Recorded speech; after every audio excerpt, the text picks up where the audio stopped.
আসসালামু আলাইকুম ওয়া রাহমাতুল্লাহি ওয়া বারাকাতুহু। প্রিয় ভাইরা, আপনারা সকলে কেমন আছেন? আমি আলহামদুলিল্লাহ ভালো আছি।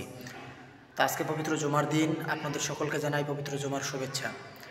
তো আজকে কোনো বিষয় না, আজকে মনে একটা আবেগ, মনে একটা আক্ষেপ নিয়ে আপনাদের সামনে আলোচনা করব। আজকে দেখলাম একটা নিউজ ফেসবুকের মধ্যে, ইউটিউবের মধ্যে, যে পাবনায় বাংলাদেশ জামায়াত ইসলামীর অফিস কার্যালয়ের ভিতরে আমাদের বিএনপির ভাইরা তারা আক্রমণ করেছে। আক্রমণ করে ওখানে তারা কি ভাঙচুর করেছে? আল্লাহু আকবার, আল্লাহু আকবার।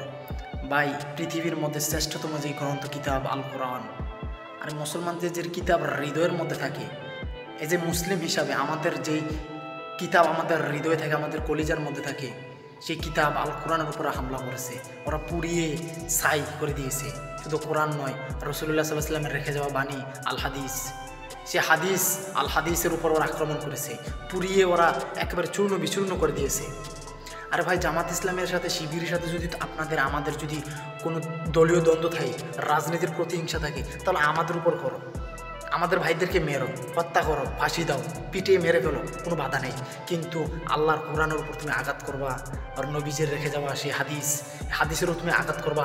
তারপরে ওই যারা জামাত ইসলাম করে, যারা ইসলামী ছাত্র শিবির করে, তারা অবশ্যই জানেন যে একটা পাঠাগারের মধ্যে কী থাকে, কোরআন, হাদিস, ইসলামী সাহিত্য, তারপর আরও কি নানান বিষয়, অনেক বিষয়ের উপর বই থাকে, যেটা কোরআন সুন্নাহ ভিত্তিক।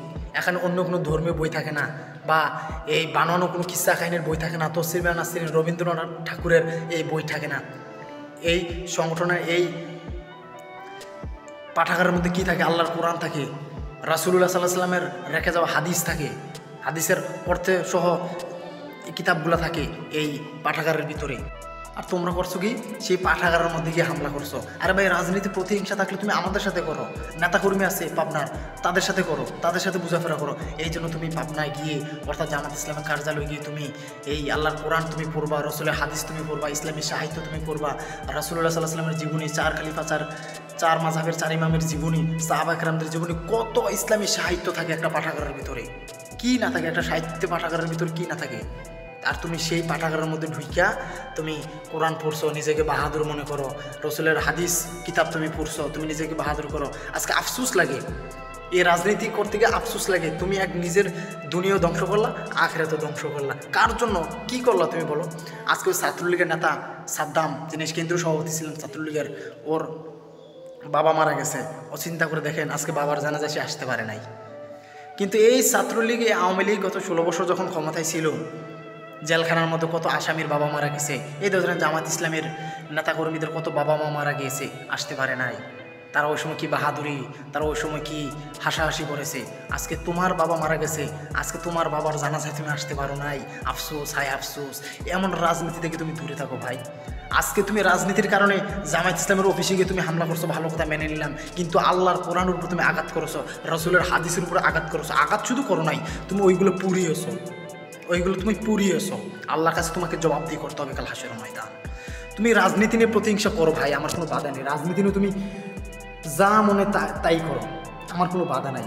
আমি রাজনীতি করো, তোমার ইচ্ছা, এটা তোমার পার্সোনাল ম্যাচুরিটি। তুমি করো, তুমি বিএনপি করো, আওয়ামী লীগ করো, জাতীয় পার্টি করো, হেফাজত ইসলাম করো, জাসদ করো, তারপরে জামাত ইসলাম, ওটা তোমার ব্যাপার। কিন্তু তুমি রাজনীতির প্রতিহিংসা করবা, রাজনীতির করতে গিয়ে তুমি এমন খারাপ কাজগুলো করবো। আল্লাহু আকবার, আল্লাহু আকবার। আল্লাহর যে কোরআন, আল্লাহু আকবার, এই কোরআনের মধ্যে তুমি কীভাবে আঘাত করলা আর কীভাবে পুরাইলা? তুমি একজন মুসলিম, তুমি মুসলিম হিসাবে তো এই কোরআনকে রক্ষা করার তোমার দায়িত্ব। তুমি মুসলিম হিসাবে তো রসুলের হাদিস, এই হাদিস তোমার রক্ষা করার দায়িত্ব।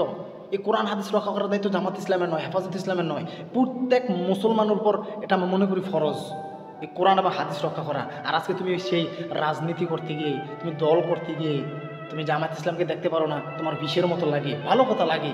তো এই জন্য জামাত ইসলামের অফিসের ভূমিকা তুমি তাদের পাঠাগারের ভূমিকা, কোরআন, হাদিস আরও ইসলামী সাহিত্য তুমি পড়ে দিলা, আর নিজেকে তুমি বাহাদুর মনে করতেছো, নিজেকে তুমি অনেক বড় নেতা ভাবতেছো।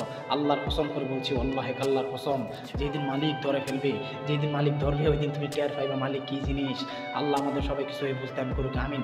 আমার এই 2-4 মিনিট 5 মিনিট ভিডিওতে কিছু ভাই হবে না, এটা মনের আক্ষেপ একটা প্রকাশ করলাম আপনাদের মাঝে, একটা আক্ষেপ যে মনের ভিতরে, সে আক্ষেপটা প্রকাশ করলাম। তো ইনশাআল্লাহ আল্লাহর কাছে তোমাকে জবাবদিহি করতে হবে একদিন।